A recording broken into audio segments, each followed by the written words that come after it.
We'll start the meeting in 1 minute. Should I wait longer? Here comes Got Mitch. Debbie will likely not be here. No, yeah, but she's coming late. Topher's going to be gone.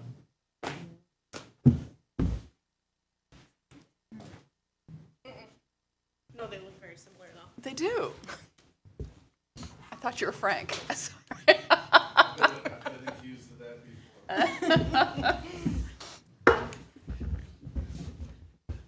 To be frank, they do spend a lot of time together on This various is study projects. session. Sure do. Okay, so how do I know that?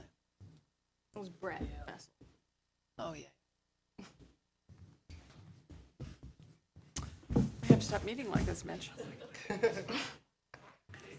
It's been an incredible 18 hours, I have to say. How'd the morning go? Oh, the morning was okay, and then there was the Arts Commission this afternoon, and now there's this. Like, oh, boy. Good evening and welcome to the Planning Commission study session of January 18, 2023. This meeting is called to order. We'll take a roll call, please. All right, Commissioner Hastings, Here. Commissioner Teller, Here. Commissioner Shaw, Here. Commissioner Arnold, Here. Commissioner Kober, Here. Commissioner Treadwell, Here. Commissioner Deturi, Here? Commissioner Knapp, Martin, and Hershey are currently absent. All right, thank you very much. Are there any announcements? The only announcements that we really have are that the CIP is wrapping up and getting locked for edits at the end of this week. So that'll be distributed in your packet for introduction at the beginning of February. We'll then have a study session the third Tuesday of February and public hearing in March, first meeting for that. The Senior Center PUD got approved yesterday, so that's moving forward, as did the Lot O homestretch purchase agreement. All right, good. Things are moving along. Topic for discussion today is the review on the Planning Commission 2023 annual goals. For introduction, Mr. Winter. Yeah, thanks. I'll just begin by summarizing now that the calendar has turned. The Planning Commission had 3 goals for last year. They're in no particular order: expand housing opportunities, create a riparian buffer zone ordinance, and begin the master plan and mobility action plan process. So, as mentioned in the memo, we had the greatest success with the master plan and mobility plan.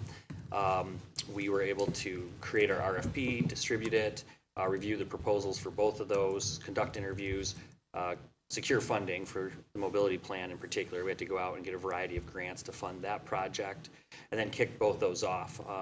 We probably had more public engagement than I've ever seen in a plan during the early phase of that. So I want to thank you all, because I know that you participated many in the pop-ups and the open houses, and I think there's a lot of benefit from the work that went into that.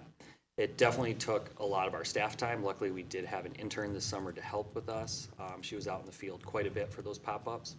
As I mentioned in the memo, for reference, the last master plan took 4 years, and we're trying to do 2 of them in 18 months with consultants. So that's going to continue to be a priority of staff. For both of those, we have consultant agreements, so we're obligated to participate in good faith to get those done in the timelines that are outlined in the contract. And the goal is to have them both wrapped up by the end of 2023. We have another round of community engagement taking place this spring, probably beginning in March for both of those plans, with open houses and pop-ups again and focus groups. So we would hope that the Planning Commission would be participating in that as well. This is when we go out and say, you know, we heard from the first phase, your values, what you want to see.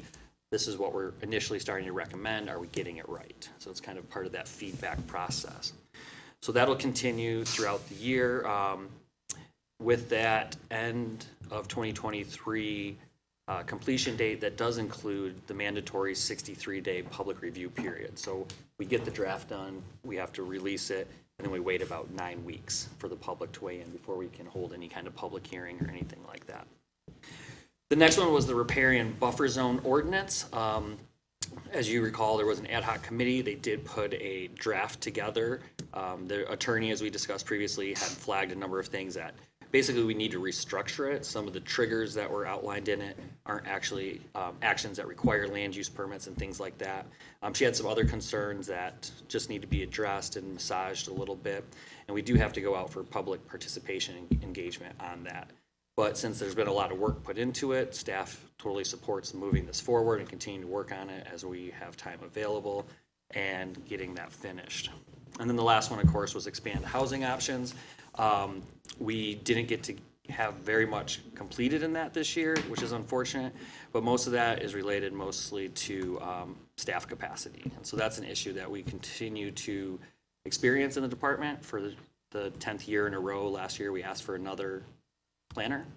That did not happen again, and in fact we had 3 people in the planning assistant position, so we were under capacity for most of the year, and that definitely challenged us a bit.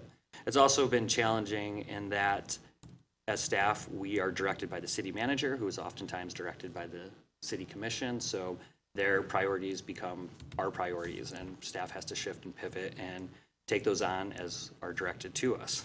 We have another project kicking off this year that I want to make sure that you are aware of. It started at the beginning of January, and that is the Tart Trail Improvement and Extension Project. If you recall, those of you who are on the Planning Commission, Progressive AE had a conceptual plan to improve the Tart from Division to where it ends at Murchie Bridge and then extend it down to Peninsula Drive and up Peninsula Drive to Eastern Avenue. So we're under contract with them. It's a very aggressive schedule because we want to get the engineering done in order to align that project, if we get funding, with the Grandview Parkway project to minimize disturbances and look for opportunities that we can bring MDOT at the table to help with that project. So to give reference, and these aren't dates you have to remember now, but we'll be doing a lot of community engagement for the design process that I hope that you'll participate in. There'll be February 15th and 16th, so the 15th will be a virtual meeting, because we know a lot of people are out of town right now. The 16th we'll be holding 2 in-person meetings for those that are along the corridor most interested in the part along Grandview Parkway, and then another one more specific for those people along Peninsula Drive, because that's an area where we really have to focus in on what that facility is going to look like. The next one will be a similar format. That'll be at the 60% design phase, and that's going to be March 15th and 16th.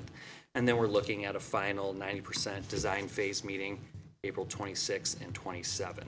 So there will probably be opportunities too, if you want in the future, because it's kind of worked into our contract, they may be coming to the Planning Commission to go over those plans with you if you feel that's necessary.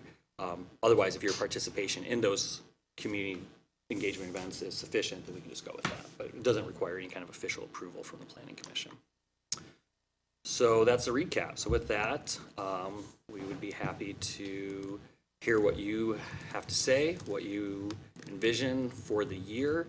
We will be taking this, compiling it from today into a document, and then bringing it back at the next meeting for further discussion and creation. Okay, thank you very much. There's a lot on the 2023 calendar already, like there was for 2022, not to mention all the litigation that took up some time as well. Most of that's out of the way, correct? For the time being, 2 of the cases, well, Fish Pass and the building height issue, those 2 were appealed to the Supreme Court, so we're just waiting again. An appeal to the Supreme Court is not by right. It's up to the Supreme Court to take up those cases, but we have to wait till they get to the point of reviewing it and making that decision. It can take 6 months. It's been about 2 months since they were appealed, maybe a month. So we're still in a waiting game on those. There's a 3rd case where the city and myself personally got sued in federal court over Peninsula Place, which is next to TC Lofts, and the 2 parties reached a settlement. The judge is still waiting on granting that settlement between the 2 parties, and some of the attorneys think it may be the judge waiting to see how the other tall building case shakes out with the Supreme Court, whether they take it up or not. So that one we're just kind of in a waiting. Okay, so hopefully that won't take too much time this year. Hopefully no more depositions this year. Right, okay. Well, back to the goals then. Yes, commissioners, how do we all feel with what is in front of us, what we had yet to complete of last year, and how does it look for this year? What are your thoughts? Commissioner Shaw? I'm sorry. Did you say, Commissioner? Commissioner Shaw. I thought I saw your hand go up. Well, it's goal 1, so I'll start with goal 1 on the housing ops. It looks like the last sentence in the opening paragraph should have been the first bullet point about R2 district and allowing four dwellings. I'd like to personally push that bullet point far, far away. I think it's really contentious because of how built out those neighborhoods are already. Not to mention the very frightening idea of adding 4 times as many cars to those already crowded neighborhoods. And in its place, I'd like to move ADUs to the top, ADUs by right in all neighborhoods where the owner lives in the principal dwelling. As we learned last year at the MAP conference, which some of us attended here, adding ADUs by right as well as on-street parking year-round were the 2 main contributors to increased housing opportunities in Marquette and in Mount Pleasant. And even in our very built-out neighborhoods, there are many, many derelict garages out there and outbuildings that, given the opportunity, I think could be fixed up as housing. Okay, fair enough. Yes. Those are some good ideas regarding the housing. The R2, I believe that is the most contentious bullet point. ADUs by right, have we met the limit on ADU requests in the recent years, or how are requests coming in?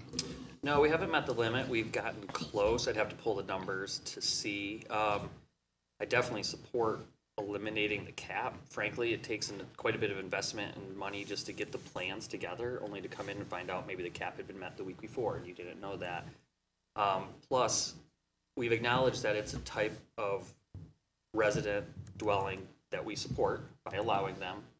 So if there happened to be a year when 17 people wanted to do them, why would we want to tell 2 of them that they can't if they have the means and resources to address this housing issue that we're collectively all trying to? So it seems like just an artificial number that's in there. I know the way I understand it, and some of you that were here prioritized, it was more of a compromise when it was first incorporated into the zoning ordinance and allowed, but I don't think the sky has fallen like was maybe anticipated at the time, so. Right. And those would be great to discuss for when we're talking about housing. So housing, in your mind then, Commissioner Shaw, remains on the goals list? Of course. Of course. Chief Tuller, you had your hand up? Yeah, just real quick, going back to the master plan mobility action plan and upcoming public engagement process. In the last round, I was not very present for that, sorry, but I'm looking forward to being more present in the next process. And early notification and scheduling, anything like that would definitely help me become more engaged. Whenever those start getting formed out of the mist, if you get them to me, let me know. Yeah, we can do that. Next Wednesday, we have a coordination meeting between the 2 different consultant teams and staff to schedule all that. So we'll try to get that to you by the beginning of February, hopefully, just to get it on your calendar because we want to lock in all those dates. Very good. Thank you.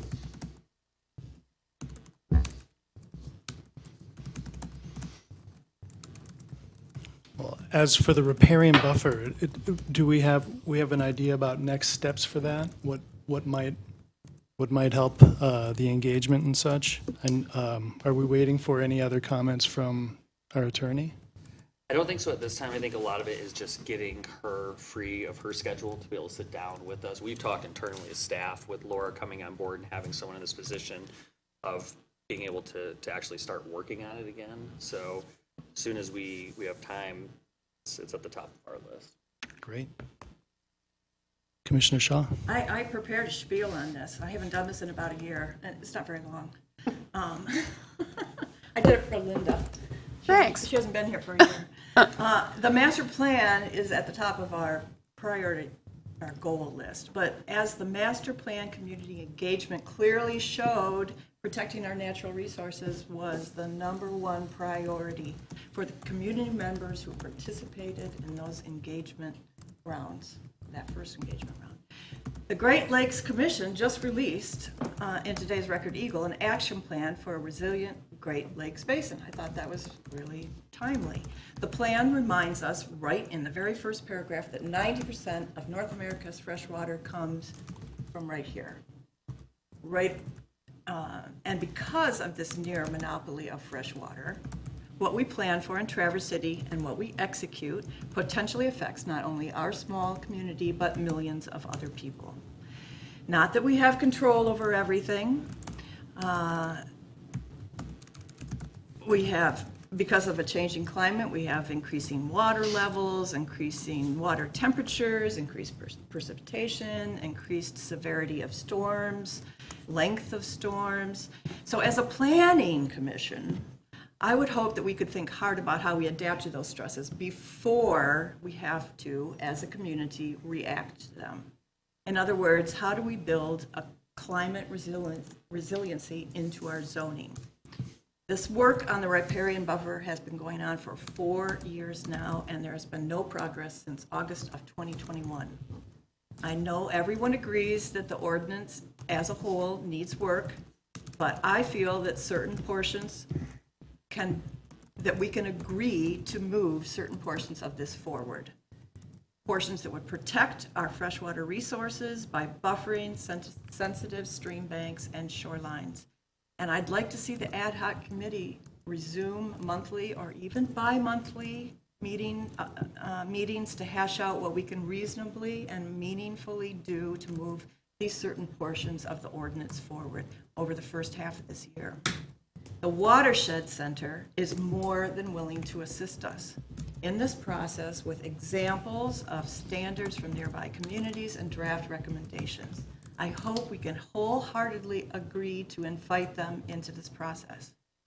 Again, community members who participated in that first round of the master plan engagement chose protecting natural resources as the #1 priority in Traverse City.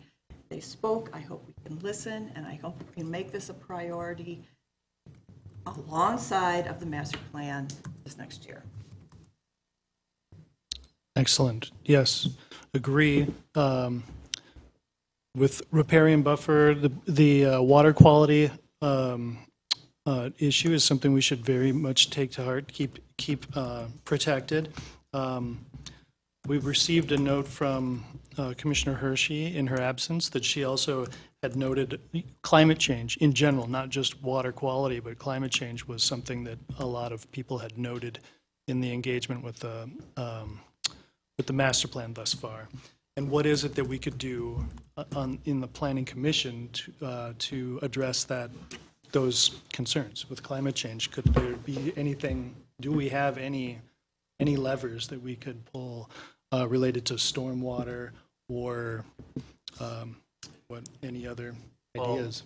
I think it's important to remember the role of the Planning Commission, and that's land use. And so you can address climate change through land use. The Planning Commission has no enabling authority to modify or even edit any of our police powers. So the stormwater ordinance, we have nothing to do with that. What we can do is think about how we can minimize our impact on climate, especially carbon, through supporting and helping with things like the trail design. I have to disagree. I think things like density, even in those neighborhoods, that's how you address climate through the Planning Commission. How do we get more people closer to where they need to be so that they can walk, that they don't have to drive great distances, that we don't have to have wider roads, so we don't have to have expansive parking lots to park those cars when they come into work each day, things like that. That's how land use can best influence climate change. And I think that's where our focus, given what we're looking at, should really be focusing on. It's a good point, yes. It's kind of counterintuitive to think of density as helping the climate, but it's true. When there's more people in town, there are more people on bikes, more people walking. It's not necessarily happening in the winter, but that's not when our big, busy times are.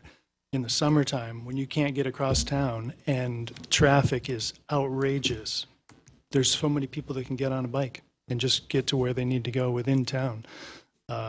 And I think that's when these trails, especially in town, really have show their worth. Is when it is a high congestion time. Commissioner Treadwell, There's go one thing ahead. can I add on Yeah. that? It'll be interesting. I know Commissioner Treadwell, you're participating in the leadership team for the master plan, but when we think of land use, we can think of some of those land development standards. So one thing the consultant team has created is the urban heat island map. you've seen that, correct? Yeah. And it's very glaring where many of these locations are that are generating a lot of the heat. It's like Tom's West Bay, where you have these seas of asphalt, Thurley Field, where you have no trees. So that's where, again, the Planning Commission, looking at the development regulation, can help address climate change within your purview. Another location that was shockingly hot was Tom's East Bay. And the consultants have pointed out, compared to downtown, we look at the aerials downtown, almost all the roofs downtown are white. Over by Tom's East Bay, all those developments have black roofs. And that's just reflecting all that heat back up and creating those heat islands next to all the residents around it. So those are the type of regulations that we have a lot of control over that we'd probably be best spending our time on. Commissioner Treadwell? Yeah, echoing some of what Commissioner Shaw says, I think that it's been overdue to take some action on the riparian buffer ordinance. Yes, I understand that there have been various issues between legal review and a pandemic interfering with it, but I've been part of the process since not just before I was elected to the city commission and then was on the planning commission, but I was involved in the election a full cycle before I got elected. That's how long this process has been going on. And I would like to see it move forward. I'm afraid we've gotten into a point where it seems to have stalled out on the one hand, but on the other hand, various developers or property owners can see, hey, this is something that might happen in the future. So as we saw with the tree ordinance several years ago, there were developers and property owners that took steps that were allowed under the current ordinance structure that might not be permitted, or they might have to pay into a fund to do that sort of tree clearing after the tree ordinance came through. And since we passed the tree ordinance, I feel that there have been some gaps that exposed in terms of, yes, it says that we protect trees and we provide a way for developers to pay into a fund if they're going to cut trees, but there were some cases where concerned citizens felt that still too many trees were being cut in certain areas. I'm afraid that with the riparian buffer ordinance, a similar thing is happening. I can look at Kids Creek, right behind a CVS. Yep. I used to kayak that sometimes a dozen times a day because it's a fun little whitewater section that I could just do repeat loops on.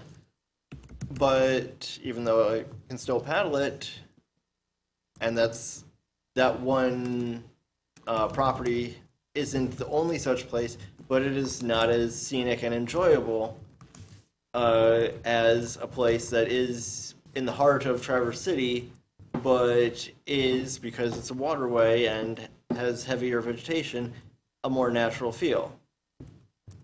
Yes, they didn't treat those willow stumps with herbicides, so willows do regenerate. It sent out a whole lot of suckers, and hopefully trees and vegetation will grow back there, but it did set back the vegetation and the habitat in that area literally decades.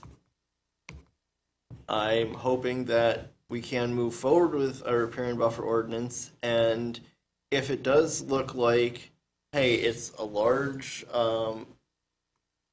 package of changes that might impact multiple parts of city ordinances or require multiple different modes of enforcement and triggering mechanisms, that perhaps we can recognize some discrete sections of it that can be tackled easier and would still signify that the city is making progress on protecting our waterways. As it stands right now, even though they may have a reputation for being more development friendly, Garfield Township has more rigorous vegetation standards for how close you can build to waterways, what vegetation has to be in between your developed impervious surface and a waterway. And not just that, but detailed vegetation and landscaping standards that can break down for species diversity in a site plan and a certain percentage of evergreen versus deciduous trees, but I don't think we need to go that far. Though it does say something if we are trying to set a standard for the region and we're not even at the level of some of our adjacent municipal partners. Right, thank you, Commissioner Treadwell. Yeah, there's definitely things to discuss, things to meet about. We've got comments from the attorney, and so we'll look forward to scheduling some riparian buffer, hopefully, meetings and getting that rolling. So we have finishing our master plan. That's our priority. Housing is still a high priority when we can get that package together. I know that you had some things in the works to bring sort of a larger idea about housing initiatives. Is that something that can happen? Can it happen this year, or is it something that we'll just have to see when things are going to free up? Yeah, I mean, I would be happy to bring it as quickly as possible, but again, as I was talking with Commissioner Colbert today, we're at the mercy of what gets thrown at us. So when a commissioner comes up with a complete streets policy, or all of a sudden the priority is Bite Near Woodmere, or all these different things just keep popping up, then we get called into the manager's office, stop everything we're doing, focus on that item. So if given the time to do it, absolutely. That's the problem that we've really been struggling with for the last year. All right. Well, so it's a packed calendar. Our goals remain the same unless we have anything else to add. I think what will be significant is after this year, once the new master plan comes out with the 5-year action plan, how we plan to tackle that. Right. Mr. Arnold? Yeah, I think everything that we have on there from last year is a really good priority, and we should keep focusing on all of that. I think it's clear that climate is also a priority that we should be tackling, and working that in as its own goal, or working that in with the riparian buffer in some way, because those two things are very closely related, and trying to make progress on that alongside our other goals, I think would be a good addition to what we have now. Obviously, housing is always something that's it has to stay on the list. But I think by including other things, bringing more things into that conversation, and including them in that context, we can work. We're keeping in our line of sight that we need to be working on these things alongside each other. But I think what everyone's talked about has been really good, and everything that is on there right now is really good. Great. Yeah, hopefully the riparian buffer engagement process, like we were talking about before, we've got the mobility action plan, we've got the master plan, we've got the riparian buffer. Maybe that can be kind of folded in as well and try to get some, so that it's not totally separate engagements, but maybe that can be feathered into the engagement process so that we can get some riparian buffer. Exactly, yeah, so that we have everybody in the room. Here's a table for riparian buffer. Here's master plan. Here's mobility action plan. Maybe we can move things that way. Did I hear that you're going to take one of these bullet points off of the housing opportunities? I know Commissioner Shaw mentioned it. Is that actually happening? And which one is it? She had noted the allowing up to 4 total dwelling units in the R2 district was contentious. I wouldn't say that's off of the bullet list, but that would be up for discussion when we're talking about housing initiatives. Yeah, it's not, it should be a bullet point, I think. Yes, I agree. But it's stuck up on that first paragraph. I see. Okay. So my thought was to move it to the bottom and move ADUs to the top. Yeah.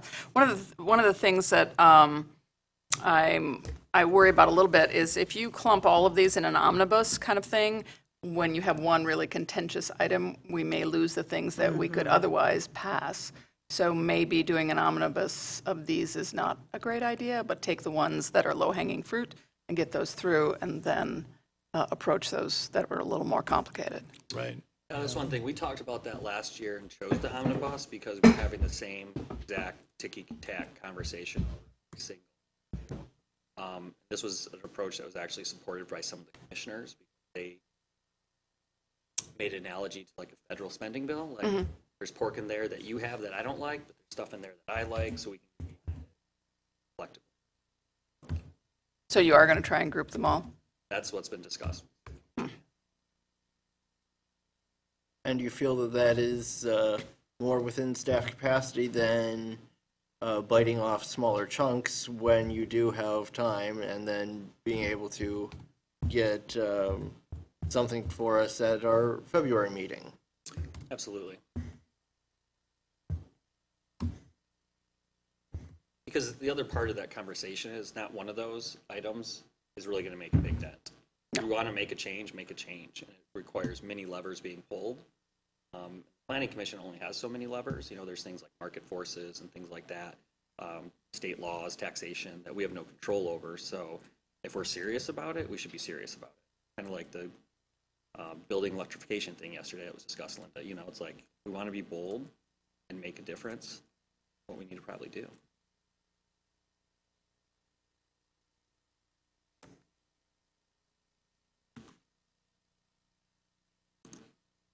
So then someone will go in and change these quarters and stuff? I mean, it's going to be edited, right? It's Yeah, we do. basically the same goals, but it'll be. Yeah.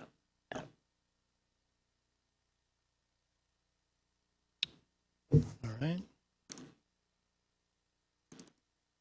Any other thoughts or comments? Think we're good? We're good. We can now open this up for public comment. If anybody would like to speak on this issue, you're more than welcome to come to the microphone. Seeing no one rise, we'll close public comment. And with no other announcements, this meeting is adjourned. Thank you, everyone. All right, we'll bring a revised version of that document back to next meeting for further discussion. Let's go.